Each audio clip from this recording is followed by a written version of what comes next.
먼저 누가복음 24장 49절을 읽겠습니다.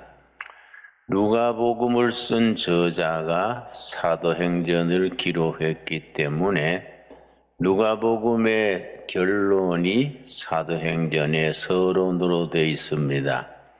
성경 저자가 전부 유대인인데 딱 한 사람, 누가만 비유대인 시리아 사람이었습니다.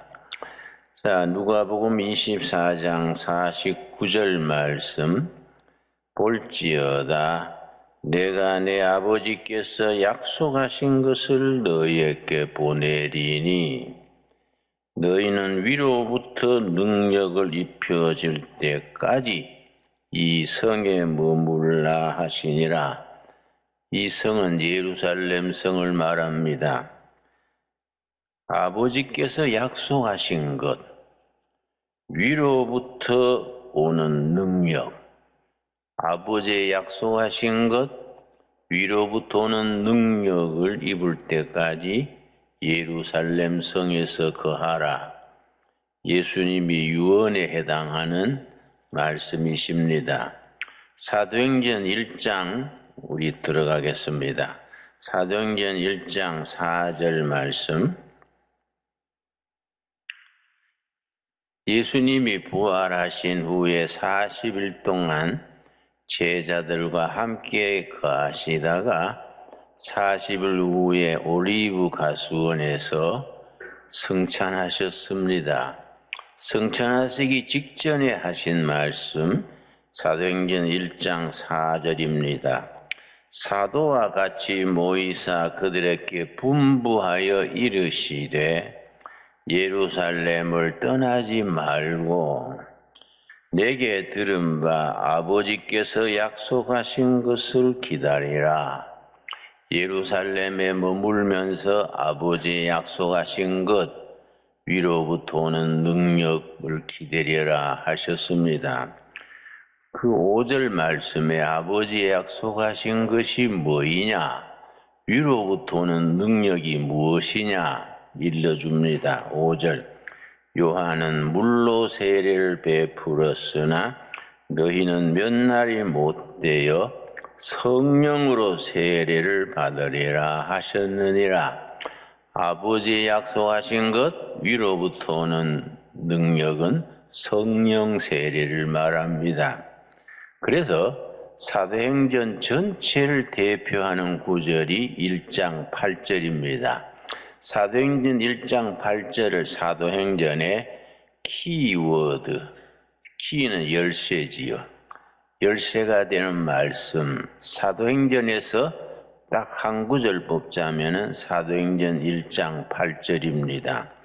8절 말씀에 오직 성령이 너희에게 임하시면 아버지의 약속하신 것, 위로부터 임하는 능력, 성령이 임하시면 너희가 권능을 받고, 능력, 권능 같은 말이겠습니다.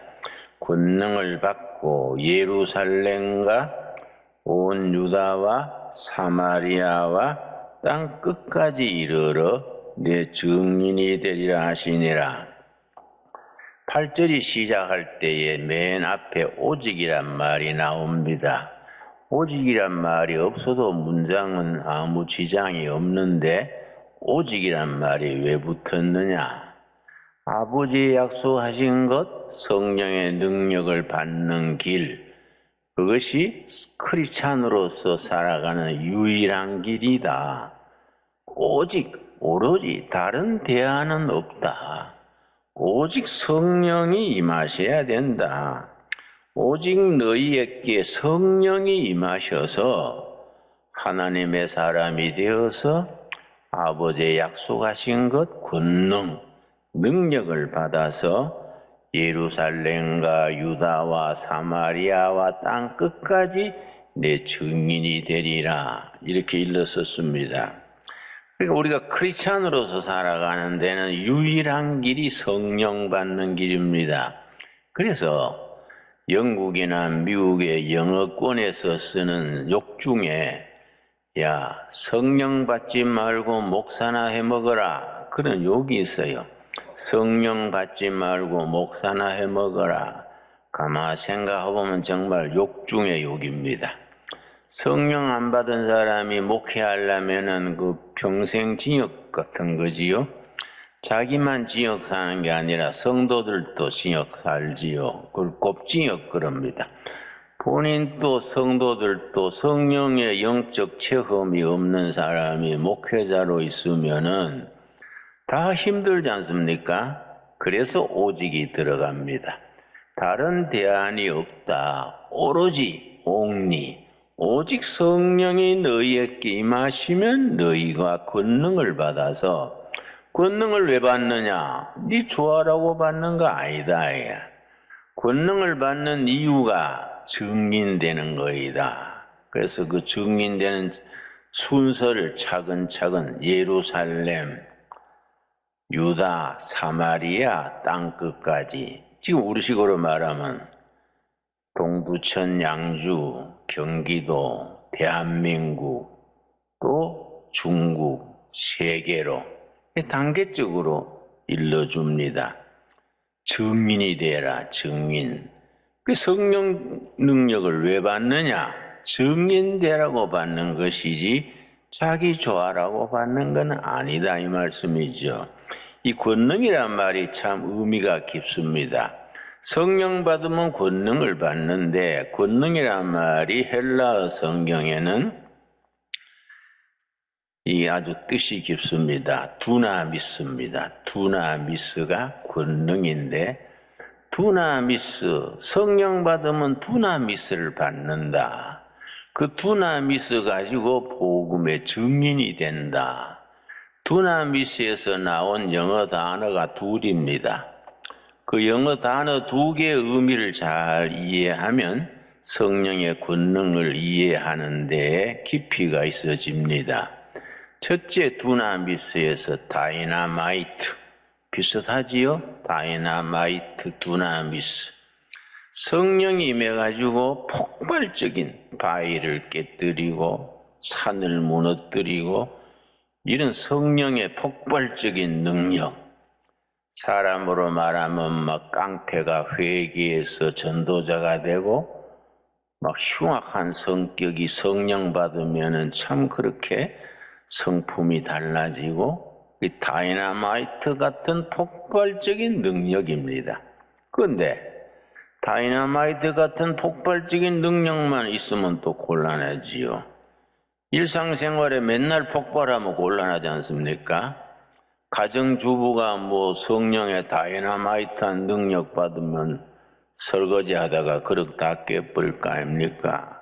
그러니까 두 번째 단어가 중요한 거지요. 다이나믹. 그 다이나마이트하고 다이나믹이 뭐이 다르냐? 성령님 이해하는 데 있어서 중요합니다. 다이나마이트는 폭발적인 막 바위를 깨뜨리고 산을 무너뜨리는 다이나마이트 능력인데 다이나믹은 같은 능력인데 달라요. 나무가 자라듯이 어린아이가 자라듯이 봄빛이 눈을 녹이듯이 그렇게 조용하게 역사하는 성령이 다이나믹한 능력이지요. 그래서 우리 한국인들은 기질상으로 성령의 권능 그러면은 다이나마이트 쪽을 좋아합니다. 자꾸 성령 받아가 뒤집어지는 걸 좋아해요. 자, 그래서 사도행전 1장 8절 우리 한번 같이 읽겠습니다. 오직 성령이 너희에게 임하시면 너희가 권능을 받고 예루살렘과 온 유다와 사마리아와 땅끝까지 이르러 내 증인이 되리라 하시니라. 이 증인이란 말에 줄을 칩시다. 증인. 증인이란 말이 헬라어 성경에는 말투리아입니다. 왜 성령의 권능 받느냐? 말투리아, 증인들하고 권능 받는다. 그 말투리아 말에서 영어 단어 마터, 순교자가 거기서 나왔습니다. 초대교회는 예수 믿고 전도하면은 사자굴로, 사형장으로 끌려갔으니까 초대교회에서 나온 말이지요. 예수 믿고 증인된다는 것은 바로 순교자 되는 거예요. 그렇다고 우리가 뭐 지금 전도하다가 순교자 되는 건 아니지요. 순교자적인 각오를 가지고 열심히 전도해서 하나님께 영광 돌리는 우리가 될 수 있게 되기를 바랍니다. 2022년 새해는 우리가 열심히 전도합시다. 열심히 전도하자고. 열심히 전도해가지고 성령의 권능 받아가지고 증인돼가지고 정말로 순교자 된다는 각오로 열심히 전도할 수 있게 되기를 바랍니다. 그 성령 권능이 언제 임하였느냐? 사도행전 2장 1절이지요. 사도행전 2장 1절. 그 권능이 사도행전 1장 1절에 임해가지고 이제 교회가 시작이 된 겁니다. 오순절날이 이미 이름에 그들이 다 같이 한 곳에 모였더니 호련히 어디로부터입니까?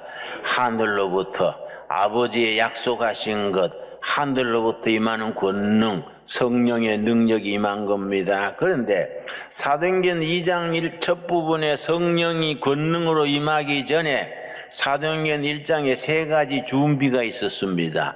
사도행전 1장에 세 가지 준비를 거쳐서 성령 권능이 임했는데 우리는 준비 안 하고 거둘라는 거지요. 심지 않고 거둘라는 것 같지요. 사도행전 1장에 세 가지 준비를 갖추어 가지고 사도행전 2장에 성령 충만한 오순절 역사가 시작된 겁니다.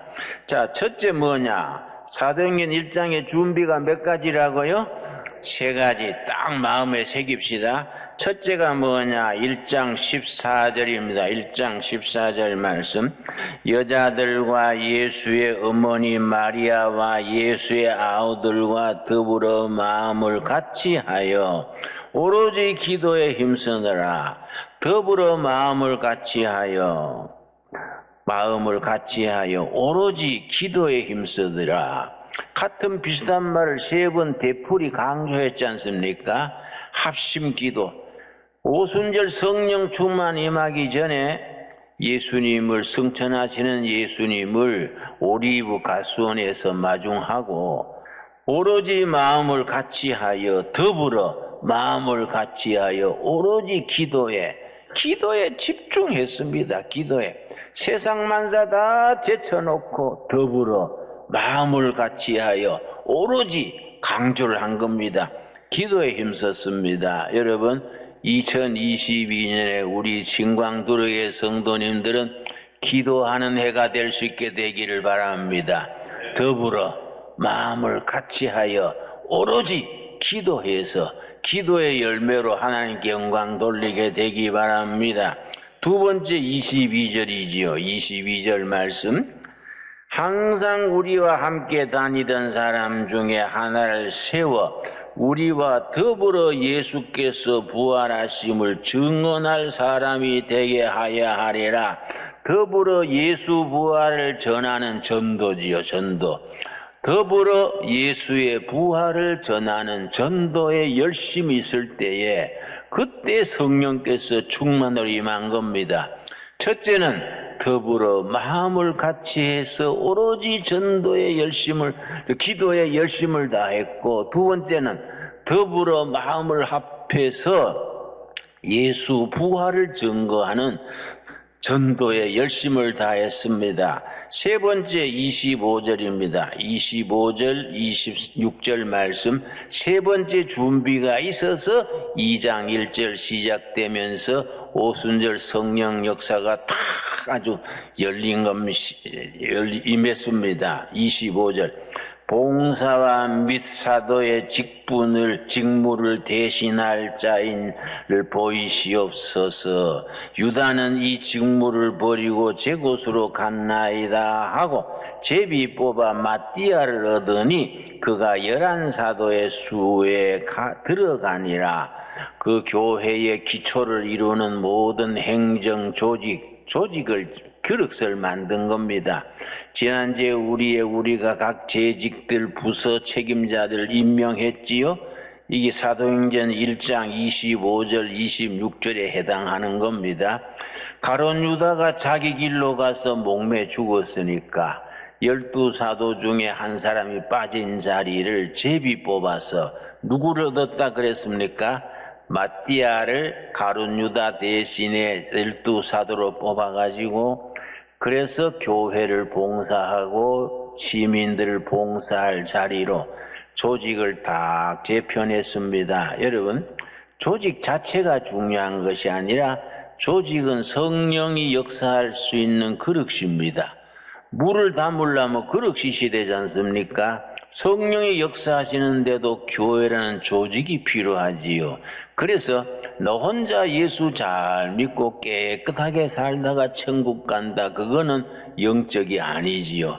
교회라는 기구에 집사, 권사, 자기 나름대로 성가대, 주차위원 각자 자기 자리를 충실히 봉사하면서 또 직장에서도 봉사하면서 그렇게 자기 역할을 잘 감당을 할 때에 그 초대교회가 가룟 유다 빠진 자리에 조직을 정비해가지고 12사도를 갖추고 각자 봉사의 역할을 다 준비했을 때에 2장 1절에 드디어 성령 충만의 역사가 임하는 겁니다. 2장 1절 다시 읽습니다. 오순절날이 이미 이름에 그들이 다 같이 한 곳에 모였더니 합심 기도하고 합심 전도하고 그릇을 갖추면서 열심히 기도했더니 자기들은 오순절이 임한 줄도 모르고 기도만 했는데 벌써 이미 성령의 오순절이 와가지고 2절 호련히 갑자기 하늘로부터 급하고 강한 바람 같은 소리가 있어 그들이 앉은 온 집에 가득하며 그 마가다락방에 모인 그 자리에 성령이 충만으로 가득히 맨 겁니다. 그 3절 마치 불의 혀처럼 갈라지는 것들이 그들에게 보여 각 사람 위에 하나씩 임하여 있더니 그때나 지금이나 성령 역사는 두 가지로 임합니다. 모인 무리 전체 위에 임합니다. 전체 위에. 그리고 각 사람 위에 한 심령이 성령의 체험을 하고 뜨거운 역사를 체험하고 감격하게 되고 각 사람 위에 그리고 모인 전체 위에 그래서 4절 말씀 그들이 다 성령의 충만함을 받고 성령이 말하게 하심을 따라 다른 방 언어들로 말하기를 시작하니라. 여러분 사도행전 2장 1절에서 4절까지 오순절 성령의 충만의 역사가 임해서 교회가 시작이 됐습니다. 그래서 사도행전적 교회는 성령 충만한 교회, 더불어 합심 기도하는 교회고 합심 전도하는 교회고 거룩한 그릇으로서 교회 조직을 잘 갖추어서 준비됐을 때에 호련히 하늘로부터 성령이 각 사람 위에 전체 위에 임해서 교회가 시작이 됐습니다.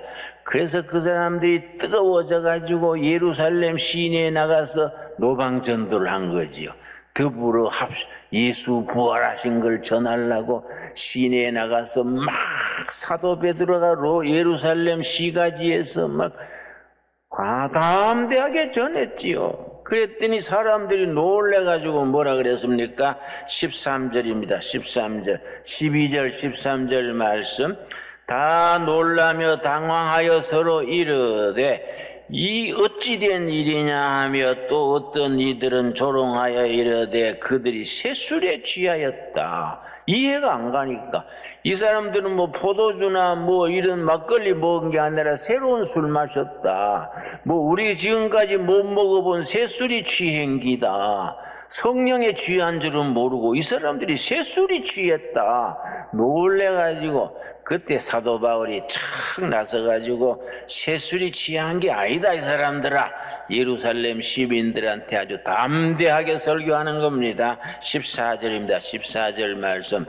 베드로가 11사도와 함께 서서 소리를 높여 이르되 베드로가 중심에 섰고 11사도가 쫙 옆에 섰겠지요. 베드로가 지금 선포하는 겁니다. 서서 높여 이르되 유대인들과 예루살렘에 사는 모든 사람들아, 이 일을 너희로 알게 할 것이니 내 말에 귀를 기울이라. 15절, 때가 제3시니, 성경의 제3시는 오전 9시가 제3시입니다. 지금 오전 9시인데 어떻게 술 먹겠느냐? 유대인들은 오후에 주로 술 먹거든요. 그런데 오전 9시에 누가 술 먹냐? 제3시니 너희 생각과 같이 이 사람들이 취한 것이 아니라 이는 곧 선지자 요엘을 통하여 말씀하신 것이니 일러스되 이 보통 일이 아니다. 700여 년 전에 선지자 요엘이 예언한 말씀이 이루어지는 거이다. 요엘서 2장 28절입니다. 예수님 나시기 전 700년 전에 아모스, 호세아, 이사야, 요엘, 요나 이 같은 시대입니다. 요엘이 그때 요엘서 2장 28절에 예언한 것이 이루어진 것이다. 그래서 17절 요엘의 예언이 나옵니다. 하나님이 말씀하시기를 말세에 내가 내 영을 모든 육체에 부어주리니 너희의 자녀들은 예언할 것이요 너희의 젊은이들은 환상을 보고 너희의 늙은이들은 꿈을 꾸리라. 그 요엘의 예언이 이루어진 것이다. 참 이 말씀이 위대합니다. 말세 성령이 임하면은 너희의 자녀들이 예언할 것이고 너희의 젊은이들은 환상 비전을 볼 것이고 비전입니다. 비전. 늙은이들은 꿈을 꾸리라. 여러분 2022년에 우리가 성령 받아서 꿈꾸는 늙은이들이 될 수 있게 되길 바랍니다. 신강교회 청년들이 성령 받아서 비전을 보고 비전을 선포하는 성도들이 될 수 있게 되기 바랍니다. 2022년 새해에는 우리 자녀들이 신강두레교회 성도들의 자녀들이 성령 받고 예언하는 예언자가 될 수 있게 되기 바랍니다. 여러분 이 성경의 뜻을 잘 이해해야 됩니다. 예언자 하면 뭐 미래 점치듯이 어떤 권사님이 나한테 와서 그래요. 목사님 우리가 식당을 운영하려고 그러는데 잘 될지 예언 좀 해 주십시오. 그래서 내가 그러면서 봉투를 하나 가져왔어요. 그래서 권사님 그거는요 목사가 예언할 게 아니고요 몫이 좋으면 잘 됩니다. 응? 안 그렇습니까? 몫이 좋으면 잘 되지 목사가 예언했다고 안 될 식당이 잘 되겠습니까? 그렇게 하지 마시고 그 몫이 어떤지요 설명을 해보세요. 그러니까 서로 얘기를 했습니다. 예언을 무슨 점치듯이 그렇게 생각하면 안 되지요. 성경의 예언이 뭐냐? 우리 자녀들이 성령 받아서 예언자가 된다 하는데 그 예언이 뭐냐? 길 없는 곳에 길을 찾아서 선포해 주는 것이 예언입니다. 하나님의 뜻을 받들어서 길이 없는 시대에 이것이 길이다. 요한복음 6장에 예수님이 뭐라 그랬습니까? 내가 곧 길이요 진리요 생명이다. 여러분 아멘 하시지요? 예수님이 길이다. 예수님이 생명이다. 예수님이 진리다.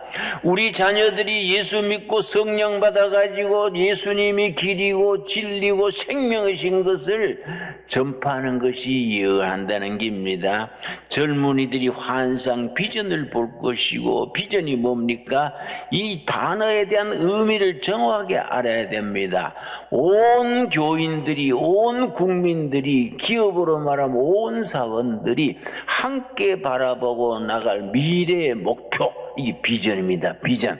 이 나라에 비전이 없으면 청년들이요 아버지는 부자인데 재산을 많이 받으면 비전이 없이 살만 찌고 뚱뚱해가지고 맨날 당뇨병 주사 맞으러 다니고 고혈압 약 먹고 맨날 목욕탕 가서 뭐 그렇게 땀 내고 하다가 제대로 살지도 못해요. 비전이 없는 청년들은요 아주 참 불쌍한 청년들입니다.